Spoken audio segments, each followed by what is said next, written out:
Tribuners, nama Prabu Siliwangi menjadi terkenal karena bisa membawa kerajaan Pajajaran itu mencapai pada puncak kejayaannya.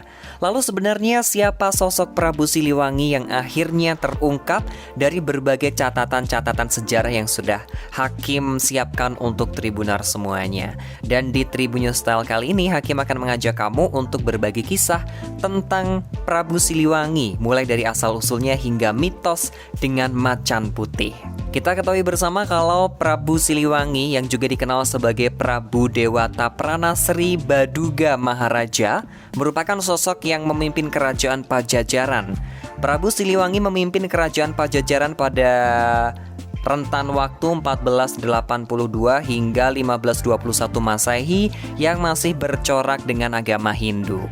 Prabu Siliwangi ini memiliki nama asli Jaya Dewata dan lahir pada tahun 1401 di Kawali Galuh atau yang sekarang itu merupakan daerah Ciamis, Jawa Barat. Ada di sini yang berasal dari Ciamis, Jawa Barat, boleh say hey di kolom komentar dulu ya.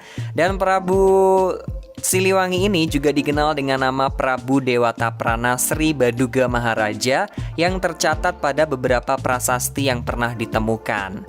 Nah, ayah dari Prabu Siliwangi ini bernama Prabu Dewa Niskala yang merupakan cucu dari Raja Niskala Wastu Kencana, pemimpin kerajaan Sunda Galuh pada tahun 1348 hingga 1475 Masehi. Nah, sebutan Prabu Siliwangi ini Tribuners itu berasal dari kata silih dan juga wangi, yaitu gelar turun-temurun yang diberikan kepada beberapa pemimpin karena menjadi pengganti yang bisa membawa nama harum kerajaan Pajajaran.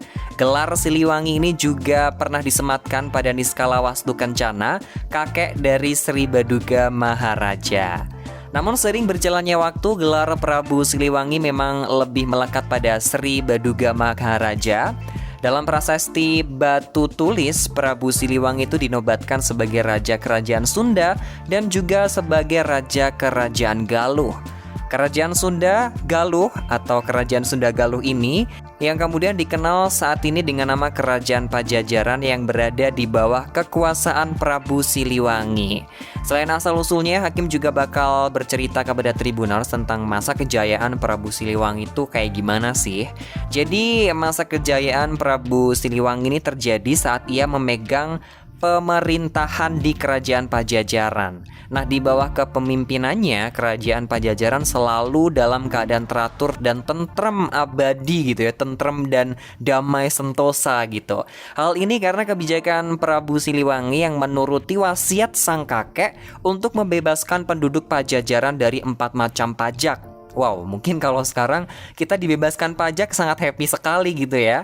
Dan Prabu Siliwangi ini juga dikenal sebagai pemimpin yang memegang teguh kesetaraan dalam kehidupan sosial. Jadi nggak ada kasta-kasta gitu. Oh, gue punya uang dan gue harus dapat antrian paling awal gitu. Kayaknya nggak ya zaman dulu, zamannya Prabu Siliwangi ini nih.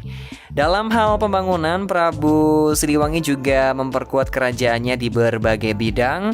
Pada sebuah naskah Portugis, kerajaan Pajajaran itu bahkan disebut memiliki 100.000 prajurit dengan 40 ekor pasukan gajahnya. Prabu Siliwangi juga membangun parit pertahanan untuk memperkuat angkatan perang, menyusun formasi perang, walaupun untuk angkatan laut memang cenderung agak lemah pada masa pemerintahan Prabu Siliwangi ini. Mengutip dari laman Kementerian Pendidikan dan Kebudayaan Republik Indonesia, dalam babat Pajajaran, Prabu Siliwangi itu disebut memiliki 151 istri, guys. Wow, yang sampai saat ini belum punya istri atau belum punya pasangan, yang masih jomblo boleh angkat tangan ya kan ya. Gue juga angkat tangan nih kayaknya. Salah satu istrinya itu adalah Nyi Ambedkasih, putri dari pamannya yang bernama Ki Gedeng Sindangkasih. Selain itu, ia juga memperistri Nyai Subang Larang dan dikaruniai 3 orang anak. Anak pertamanya bernama Raden Walang Sungsang atau Pangeran Cakrabuana, Nyimas Rara Santang, dan juga Raden Kian Santang. Nyimas Rara Santang adalah ibu dari Syarif Hidayatullah atau Sunan Gunung Jati, sementara Raden Kian Santang itu terkenal karena penyebaran agama Islam di tanah Sunda.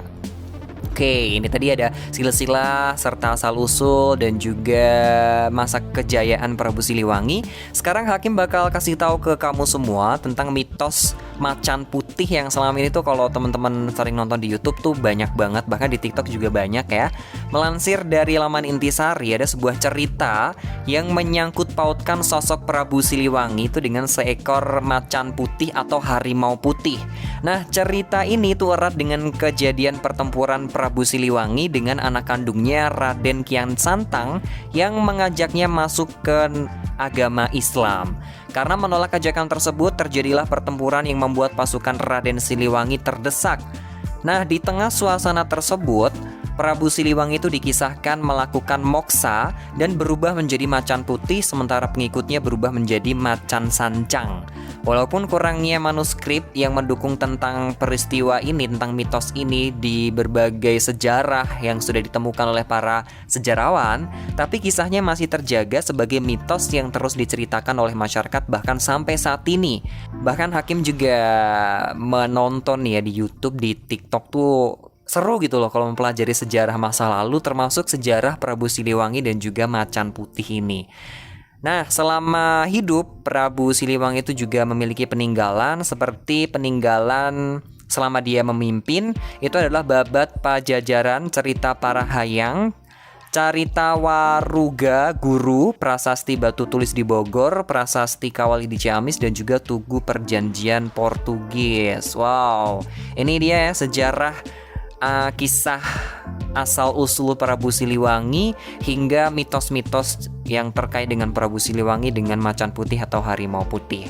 Nah, ini aja ya Tribuners yang bisa Hakim sampaikan di episode Tribun News Style kali ini. Kayaknya bener-bener asik banget mempelajari sejarah di masa lalu. Barangkali kamu pengen request sejarah apa yang bisa Hakim share dan Hakim ulik lagi di Tribun News Style kali ini, kamu bisa tulis di kolom komentar dan bisa juga share to your social media, to your friend in social media tentang kisah Prabu Siliwangi dan juga macan putih.